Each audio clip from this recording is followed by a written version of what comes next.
Dua t'i përmendi vetëm 2 ajete të mëdha. Insha Allahu Taala, këto ajete na I prekin zemrat tona thellë. Dëpërtojnë thellë në zemrat tona.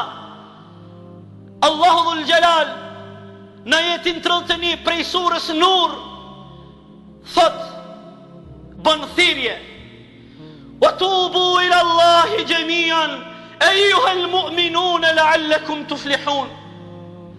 Dhe pendohuni tek Zoti juaj, të gjithë ju besimtar, la'allakum tuflihun, ndoshta do të shpëtoni. Vetëm një ndalje të vogël të kjo pjesë këtij ajeti.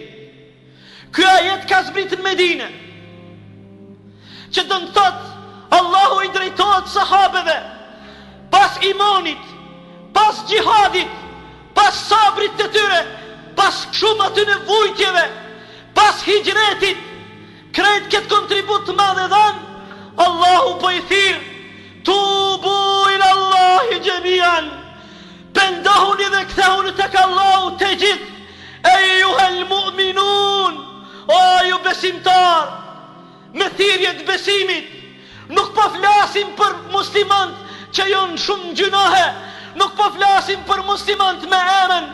Allahu po I thirr njerëzit që I dhanë të gjitha provimet, po ju bën ndërmend, po ju sill ndërmend, pendohuni, kthehuni tek Allahu të gjithë ju, la'allakum tuflihun. E kur të pendoheni dhe I bini pishman për gabimet e juja, do të shpëtoni në këtë botë dhe në botën tjetër prej zjarrit të xhenemit. Wallahi, këto zemra janë forcu, këto zemra kanë nevojë për një kthim të sinqert, për një kthim të vërtet tek Zoti I tyre.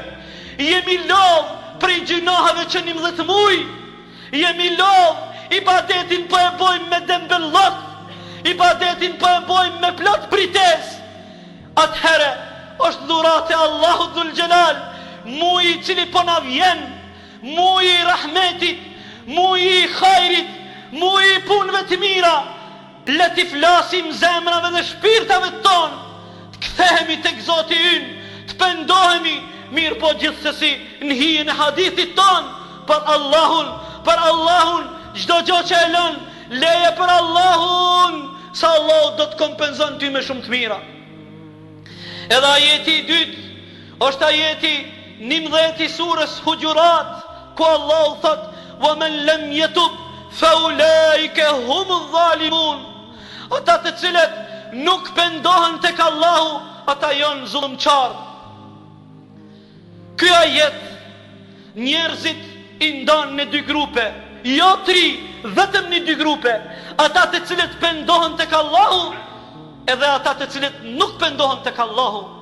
E ata të cilët pendohen tek Allahu kanë gjasa të mëdha të fitojnë shpëtimin e Allahut Dhul Jalal, ndërsa ata të cilët nuk pendohen dhe nuk kthehen tek Allahu janë prej zullumçarëve. Allahu na mundsoft të gjithë neve të jemi prej atyre njerëzve të cilët I kthehemi dhe jemi penduar tek Allahu sinqerisht.